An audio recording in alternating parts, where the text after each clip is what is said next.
मरकजी वजीर संजीव बालियान का बड़ा बयान सामने आया है। मैं राजनाथ सिंह जी से दरखास्त करूंगा कि जो जेएनयू और जामिया में मुल्क मुखालिफ नारे लगाते हैं उनका एक ही इलाज है।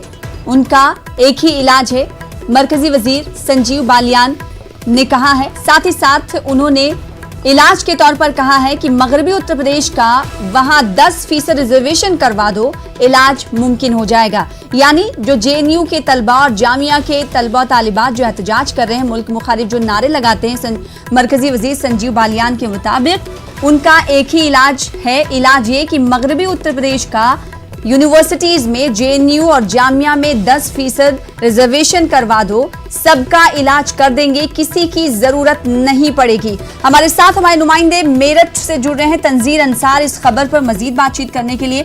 तंजीर अंसार, हमने देखा था कि गुज़िश्ता दिनों राजनाथ सिंह ने एक खिताब किया था, जिस खिताब के बाद मरकजी वजीर संजीव बालियान ने उन्हें कोट किया है और उन्होंने कहा है कि जेएनयू और जामिया में मुल्क मुखालिफ नारे जो लगाते हैं तलबा और तालिबात, उनका एक ही इलाज है। इलाज ये कि मगरबी उत्तर प्रदेश का वहां पर यानी इन यूनिवर्सिटीज में 10% रिजर्वेशन करा दो। इसके पीछे वजह क्या?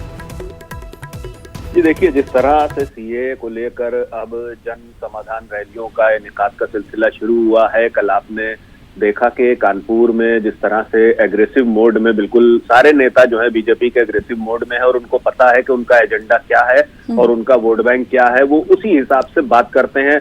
इस वक्त जो मंजरनामा है मुल्क का, उसमें सबसे अहम जो इशू है वो है सीए और एनआरसी को लेकर। जिस तरह से एहतजाज का सिलसिला जारी है, बीजेपी को जन समाधान रैली की जरूरत ही इसीलिए पड़ी कि क्योंकि इतने जबरदस्त पैमाने पर एहतजाज पूरे मुल्कगीर पैमाने पर हो रहा है और इसमें जब नेता आते हैं और रैली को खिताब करते हैं तो वो इन चीजों को बोलते हैं। संजीव बालियान का जो बयानात है, पहले आप चाहे देख लीजिए मुजफ्फरनगर फसादात को लेकर हो, उनके बयान हमेशा से तल्ख रहे और इस तरह के रहे कि वो जैसे लगता है कि एक ही कम्युनिटी को जो है वो एड्रेस कर रहे हों। कल यही उन्होंने किया कि जब राजनाथ सिंह से पहले जितने भी वहां पे लीडर थे, चाहे वो संजीव राणा हो, सुरेश राणा हो, चाहे संजीव बालियान हो, इन लोगों ने खास तौर पर ये मुद्दे उठाए और संजीव बालियान ने कल ये बात इसलिए भी कही क्योंकि जिस तरह से जामिया, एएमयू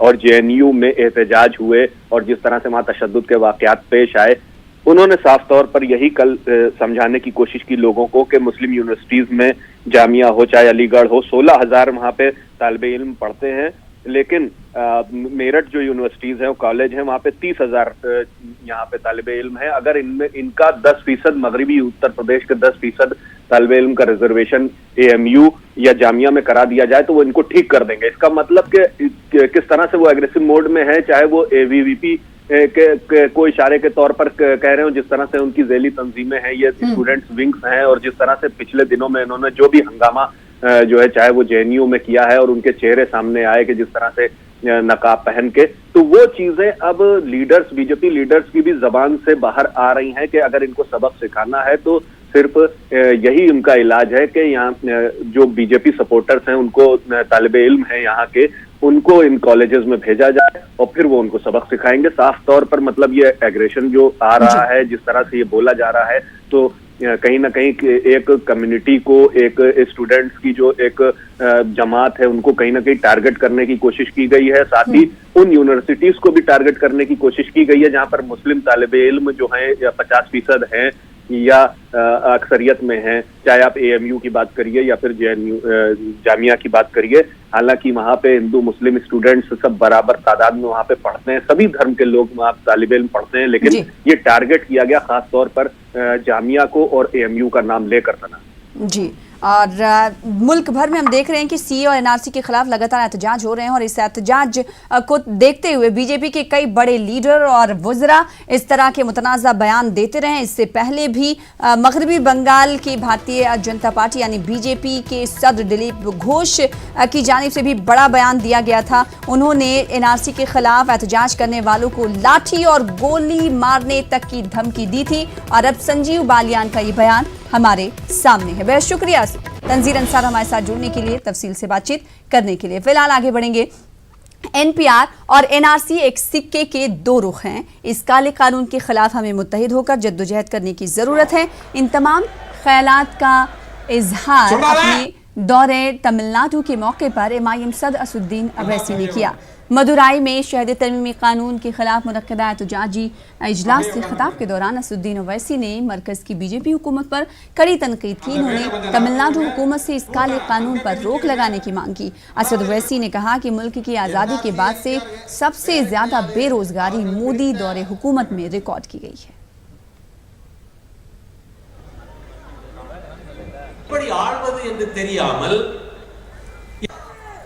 आपको अपोज करना है, आपको हर एतबार से, हर पीसफुल तरीके से इस एनपीआर का, एनआरसी का, सीएए का अपोज करना है। याद रखिए मेरी इस बात को, जब तक अल्लाह दुनिया को रखेगा उस वक्त तक हक और बातिल का मुकाबला होता रहेगा। हम हक पर हैं, नरेंद्र मोदी बातिल है और इंशाअल्लाह ताला अल्लाह हक को गालिब करेगा, हक को कामयाब करेगा, बातिल को शिकस्त होगी। हम सच्चाई पर हैं, सच्चाई पर इसलिए क्योंकि हमको मुल्क को बचाना है। ये भारत, ये सरजमीन है कि जब अल्लाह ने हजरत आदम अलैहिस्सलाम को दुनिया में भेजा तो दुनिया के अब्बा, हमारे अब्बा भारत में पहला कदम रखे। ये हमारे अब्बा की सरजमीन है और बाप की सरजमीन से इंशाअल्लाह हमको कोई नहीं निकाल सकता। हम मिलकर हमारे सेकुलर हिंदू भाइयों के साथ, हमारे दलित कायदीन के साथ, तमाम सेकुलर पार्टी के तमाम लोगों के साथ मिलकर हमको लड़ाई में हिस्सा लेना है और इस काले कानून को इस मुल्क से छुटकारा दिलाना है। फिलहाल इसी के साथ इस बुलेटिन में इतना ही। मजीद खबरों के लिए देखते रहिए न्यूज़ 18 उर्दू। दीजिए इजाजत। आदाब।